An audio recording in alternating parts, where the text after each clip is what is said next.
guys, welcome back to my channel. Mermaid Nina here. We are going to do another edition of my top 10 tips and tricks and things to know about for Disney World beginners. That means for those of you who have never been to Disney before, or perhaps it's just been a while and you're curious what is new to the parks. What is the updated things you should know about and think about when planning a Disney World vacation. And tonight's video is going to focus on kind of the packing, the clothes, things you should consider bringing with you. How many pairs of underwear should I bring?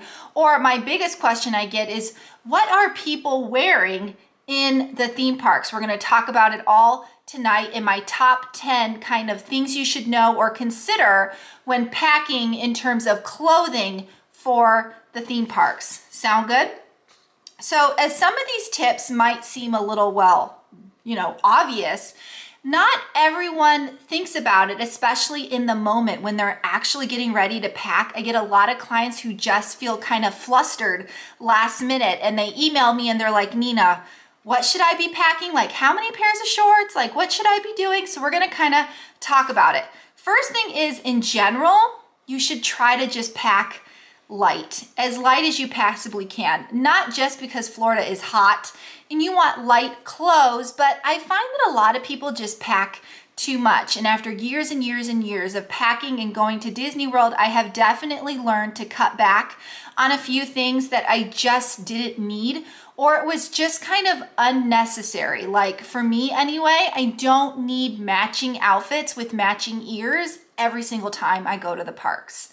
Some people absolutely do that and I love it. It's especially fun when locals do that because they're not packing a giant suitcase. But for me, who has to pack a suitcase and fly there and I have to think about all the kids, I just can't worry about those kind of things anymore. So I think pack light. How many pairs of shoes do you really need? Do you need those fancy sandals to wear later for date night? Do you really need a dress? Do you really need all those things? So that's what we're going to kind of get into.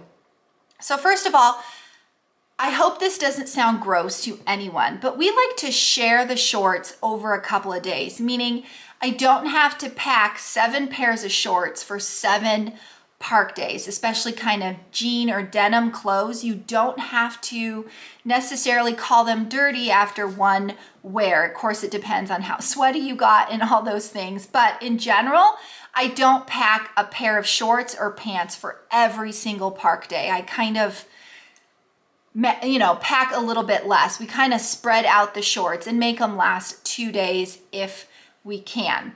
Also, we like to pack lightweight items, thinner t-shirts, nothing really big and bulky unless, of course, it's, colder season. Like I said, I try not to pack dresses or anything that just takes up a lot of space. I don't pack those extra sandals and shoes.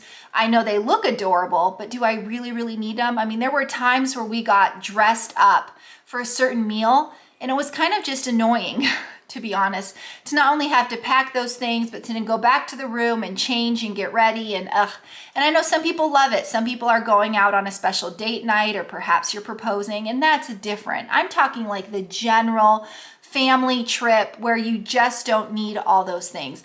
I also like to pack items that mix and match. So I don't want to purposely pack a t-shirt that only works with a certain pair of shorts. I try to pack kind of neutral bottoms that match with the neutral tops so that in the morning I'm not trying to find that one shirt that goes with that one pair of shorts and I'm digging around trying to find it. Does that kind of make sense? So I just kind of think lighter. I think mix and match. I think, can I wear this particular item more days? If, of course, I don't get a giant ketchup stain on them, which we will get into. The second tip, of course, is to pack extra. And I know this doesn't make sense. I just told you to pack light. Now I'm telling you to pack extra. Nina, you don't make any sense. I'm talking to pack extra on a few specific items. For example, undies, We always pack extra undies, especially for the kiddos. You know, accidents do happen. And I always pack extra socks. Why? Because what if you kind of sweated through those socks and you need to change them in the middle of the day?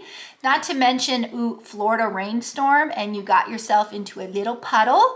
Yep, extra socks are definitely handy. And so are extra t-shirts. So I make the shorts we kind of wear a couple of times, but t-shirts, new fresh t-shirt every day. And for the kiddos who might get that ketchup stain or that ice cream stain, or my son, I don't care what the item is, it's gonna be on his shirt. Absolutely a pack extra t-shirts for kiddos. So in general, this is what I kind of do. If I'm going for 7 park days, I am gonna pack about 8 to 9 different types of t-shirts or tops, right?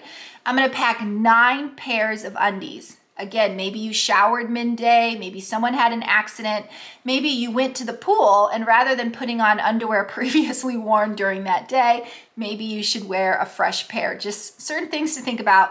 I always pack extra undies for those reasons. And then of course, 9 pairs of socks.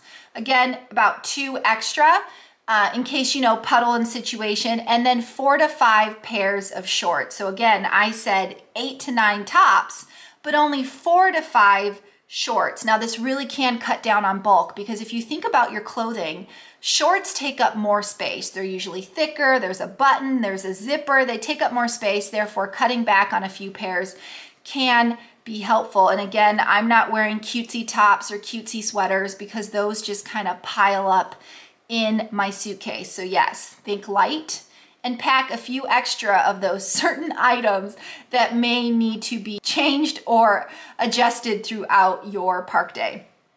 So for those of you who are wondering, okay, Nina, I gotcha, but what are people wearing, right? Because you don't want to show up in like, you know, a sunny dress and not everyone's wearing those type of clothing. So for my next few tips, I'm going to go into what people are actually wearing at the theme parks right now. So a lot of this, like I said, might seem like common sense, but for those of you who haven't been before, you might really want this information. So ladies, it is very, very common for women right now to wear yoga pants. That's right. You're wearing them to Target. You're wearing them to the mall. You can wear them to Disney as well. I have seen several women in like running shorts or workout shorts.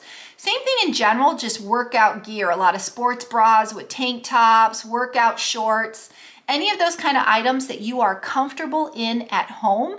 Again, if you're wearing it to Target, you can probably wear it to Disney World because again, it gets hot. So if you're comfy in it and it's breezy and you can move nicely in it, it's probably gonna be what everyone else is wearing. Now this was kind of a switch because I think it was a few trips ago that I really started noticing all the workout gear.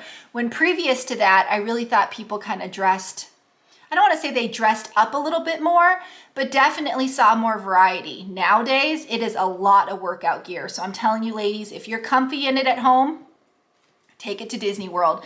It's basically a lot of t-shirts and tank tops, right? Again, it gets hot. So I am seeing less and less ladies dressing to the nines, all fancy and beautiful, and more of the workout gear, more of the I'm going to Target look. Okay, hopefully that helps you ladies.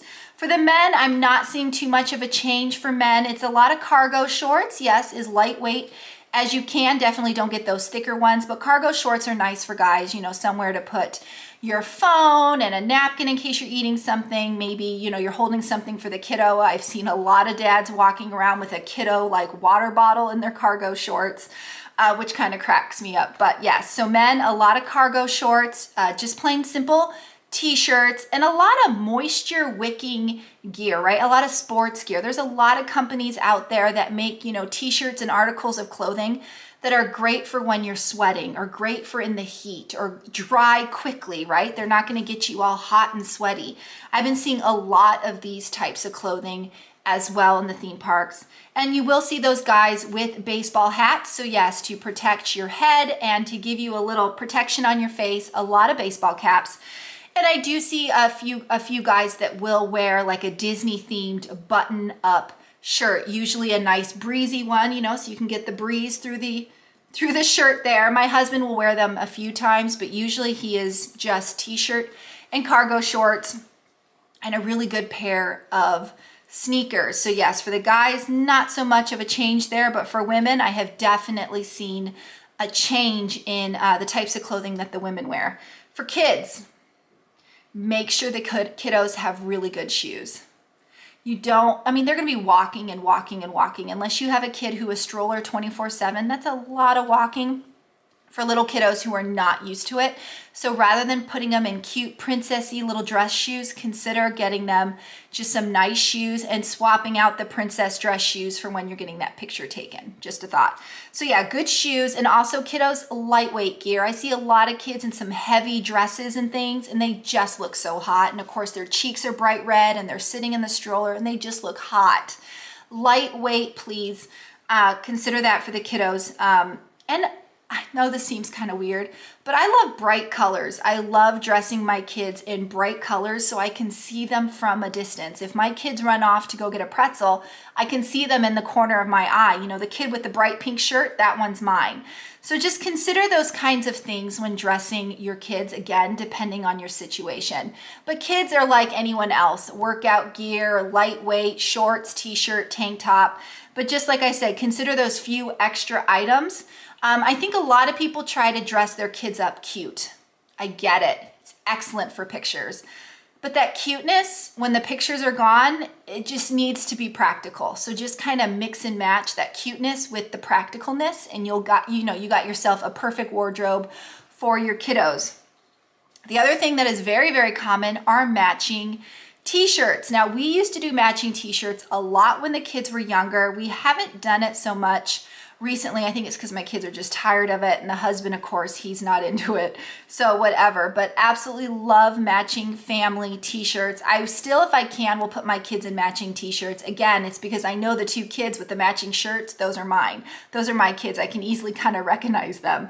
But yes, you would get matching t-shirts, very popular to get on Etsy, etsy.com, which is of course a homemaker type situation. People are actually making these items custom for you, so you can kind of get any sort of situation that you want. Etsy is a good place for that.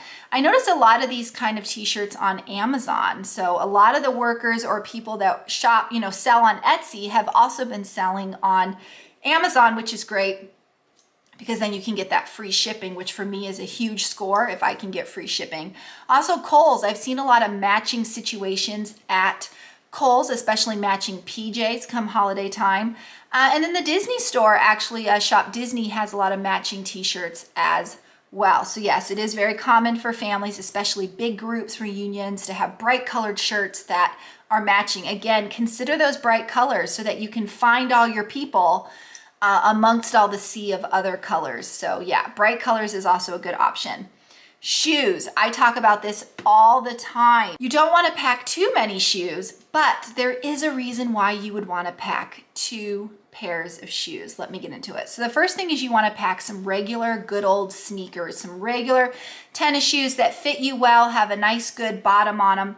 Of course, you don't want to get them new from the box. You want to kind of wear them out a little bit. Nothing worse than getting kind of a blister or a canker sore from brand new shoes because you didn't know they were going to rub your heel that way, or you didn't know it was going to pinch your toe that way. So try to wear the shoes a little bit at home first before taking them to Disney. But yes, the good old sneaker, you can't go wrong with sneakers. Now here's where it comes in, the second pair of shoes. Florida is huge for rain, rain, rain. And lately I've seen some quite really big flooding puddles. I'm sure you guys have seen them on the news. Disney World is flooded, everyone freak out. Okay, no. There's a few situations in the parks where when you get like a big Florida downpour, even if it only lasts 20 minutes, a few areas of the park can actually look flooded. So for this reason, rather than ruining your beautiful sneakers, I suggest water shoes. That's right. So if you are headed to the theme parks and you look at the app that day and you're like, ooh, 75% chance of rain. Rather than running and hiding, just grab out your water shoes and wear those for the day. Now, my favorite water shoes, especially for the kiddos, are ones that obviously can get wet, but have like a sneaker sole on the bottom, so that you can wear them all day. In fact, when my kids were younger and we would go during the summertime, I would have them wear these exclusively because they are a good mix of sneaker with water shoe. That's right, they can 100% get wet, they dry fast, you know, they're breathable on their feet, and they're perfect easy on, easy off. So consider maybe merging the two and getting a water shoe sneaker. Does this make sense? This is just an off-brand I got at Costco, but Keen's, Keen, is a good brand for this. Teva is also a good brand for this. For me personally, I own a pair of Chacos. These were custom made. I kind of came up with the colors myself, but it's the same situation. It's a sneaker on the bottom. So I can wear these throughout the theme park, and if it rains, no big deal. My foot just goes right through it. They dry really easily. You know, I didn't ruin my nice sneakers. So depending on the season that you're going, if I'm going during rainy season, I don't hide from Disney. I'm not like, no, I can't go, that's rainy season. I just pack accordingly, which means water shoes. If I'm going in the wintertime and rain is not so much an issue, then yes, I will pack 2 pairs. I will pack a sneaker and water shoes. Now, for those of you who have to wear sandals, you are flip-flop people. I'm not saying you can't wear flip-flops. I am a Birkenstock girl. I wear Birkenstocks 24/7. It is 100% comfortable for me to walk through the theme parks 100% on my Birkenstocks. In fact, that is my shoe of choice at the theme park currently. But I wear them 24/7. My feet are 100% used to these. If you are like me and you are a sandals person and you wear them 24/7, might not be an issue for you. But for most people who work all day and then they come home and they don't wear the same shoe all the time, 100% regular sneakers that are good and comfy on your feet. And I know that they make, Skechers makes some really good sneakers that are really, really comfy with the memory foam, and they're not too expensive. And they actually came out with a new line this year that are also waterproof. So a good way to save a few bucks right there. Check out Skechers. Moving on. So I kind of touched on it a little bit, but another tip is to consider cooler times and the evenings. So obviously if you're going during the peak heat of season, you're not going to have to worry about any of this. But for anyone who goes November-ish through February, just note that it could be cooler at the theme park. Again, check your weather. And it could especially be cooler in the evenings and in the mornings, which is why you end up having to pack more, right? It kind of defeats the purpose of packing light. You do pack more. But for me, this is how we counteract that. Because we fly on the airplane, and airplanes are usually cooler, I will purposely wear my pants on the airplane. These are the same pants I will also wear if it gets a little chilly at Disney and I need to switch over to a pair of pants. I'll just put on my airplane pants. Is that a thing? Airplane pants? Maybe it needs to be. I do the same thing with a hoodie. I wear a hoodie on the airplane, you know, because it gets a little chilly. And then when I'm in the theme park, if we have a colder morning or a colder evening, I will wear that same hoodie. That way I'm still packing light, but I still have pants and a hoodie in case we get into that situation of cooler weather. And of course, if I'm going during actual winter, I will pack more pairs of pants than my so-called airplane pants. But it is very common for me to wear pants on the airplane, a hoodie on the airplane, and then I will pack a pair of shorts in my carry-on. And as soon as we get to MCO, when I use the restroom, I will swatch out pants for shorts, so that as soon as I enter Florida weather, I am in my shorts, but yet I have those pants and I didn't necessarily have to pack them in my suitcase. But pretty much no matter when I go, I always have at least one pair of pants and a hoodie, because you just never know when it's going to get chilly in the morning or chilly in the evening. In fact, I noticed that a lot of people don't prepare for this, because during certain times of the year, Disney World sells a lot of hoodies and even winter hats. So yeah, knowing about the weather ahead of time will be helpful. Again, that December, January situation, really need to double check your weather, because it can easily get super cold. We have been there many times where we had to wear a scarf, gloves, winter hat, that's right, a winter beanie covering our ears, and even a winter jacket, which, yeah, is pretty heavy on the suitcase. So just know about those things ahead of time and always check the weather and plan accordingly. So my next tip is really for the ladies or people who care, but I get a lot of you guys asking me about my makeup. First of all, thank you for the compliments. For those of you who like my makeup, I really appreciate it. But I have a few people that want me to give them like a makeup tutorial of how I wear makeup at the theme parks. And I figured that could be kind of boring for those of you who don't care. So I'm just gonna share a little insight. Basically, the same makeup you see me in right now is the same makeup I wear in the theme park. I am not a huge makeup person. I really will do makeup on my eyes, as you can tell, but I don't wear foundation and I don't even wear lipstick. I kind of keep it simple. So at the theme park, it's the same way, but these are the key things you want to know is I 100% wear waterproof mascara, and I do use 2 different brands of waterproof eyeliner. That way, no matter if I cried because I got to hug Donald Duck, or because it rained, or fireworks show made me cry, or even it's just so hot out that my eyes are tearing and they're just watering, the majority of the time my makeup will stay on. So I do 100% get the waterproof mascara and liquid eyeliner. I do use over-the-counter, grocery store, whatever, actual eyeshadow, nothing fancy there. But one thing I do is I use finishing spray. So this is the finishing spray I use. This is the actual brand. I get it at Sephora. It is pretty pricey, but it's worth it to me. I absolutely love it. It has a tinge of orange in it, and I spray it on after I do my makeup, and it kind of just sets it in place. And so far, it hasn't been an issue. I've been able to go to the theme parks. You guys have seen me drenching in sweat. For the most part, my makeup does stay on. So yes, waterproof and finishing spray. Also, when you're packing your makeup, again, I'm not a huge makeup person, so I don't want to insult anybody, but I pack the same look for all the days. I just kind of go with something neutral, or all of my clothes are kind of the same color anyway. So I just pack the same look so that when I'm there getting ready in the morning at my resort, I'm not like blue, purple, pink, what color should I wear? I just wear the same. The same makeup routine is the same no matter what I'm wearing all park days. I kind of keep it simple as I can. And then again, the finishing spray. It's really, really important to me that I wear my hair up. So in all of those videos, you guys will see my hair is usually in a bun or some form of pigtails. First of all, my hair is long. It's extremely long. It's kind of on the thin side, and it just gets hot and sweaty, and I can almost feel it as soon as I step outside of my hotel room. So I just make life easier, and I just wear it up pretty much every single park day. And of course, I never forget my sunglasses, as you guys have seen, and chapstick. I live in chapstick, never can live without my chapstick. And for most of you who want to know, if you love getting your nails done, yes, that is a thing. Lots and lots of ladies love to get their medi-pedi. In preparation for Disney World, lots of Mickey Mouse fingernails, all sorts of adorableness. I just don't.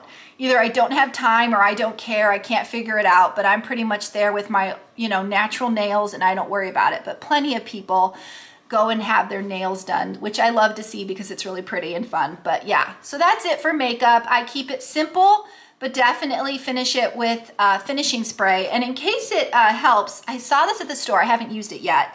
It's a refreshing face mist sunscreen up to 45, and I thought that was pretty cool. So I got this. I'm going to try it out. It's by Sunbum, which is a company I use anyway. It is vegan, which I love because I am headed on, wait for it, the Disney Wish. That's right. I am going on the inaugural cruise on the Disney Wish here very, very soon. I thought I'd give this a whirl, let you guys know how that goes, but I figured I can put that over my makeup throughout the day as I get a little too hot or feel like I'm getting burnt. But that's pretty much makeup for me. Hopefully that helps you guys out. Next tip is about bags. Now, I have several videos on bags, airplane bags, park bags, kids park bags, fanny pack bags, all those kinds of things. But I still get a lot of you asking me, Nina, what is the best type of bag to take to the theme park? Or can I even take a bag to the theme park? So here's the rule. Yes, 100% Disney World. You may 100% bring your backpack, your fanny pack, your whatever on all of the rides. Universal has a different rule. You do have to put a few of your bags in lockers depending on the ride. But Disney World, no, you can carry all of your bags with you. But just because you can take a backpack with you doesn't mean a backpack is right for you. Some people don't need that many things with them. Some people do. I have to pack a lot of stuff, usually because I'm filming. I have to carry a lot of camera equipment, backup batteries, cords, so many cords, and I have to carry an EpiPen. Because of that, I have to bring a backpack. So for me, this is my new backpack right now. This is by Kipling. I will do a whole video on it, but it's considered a smaller size backpack. This is not a school backpack. This is not a campus backpack. It's considered a small size backpack. It just kind of fits the center of my back. But yeah, it has enough space in it to hold my water bottle, my snack, and of course all my little hanging gadgets here, my sanitizer, chapstick, case for sunglasses. But yes, this is what I personally use as a backpack. For those of you who don't need that much stuff, another common thing to wear is a crossbody. This is a crossbody option. This is by Harvey's. It is a seatbelt bag.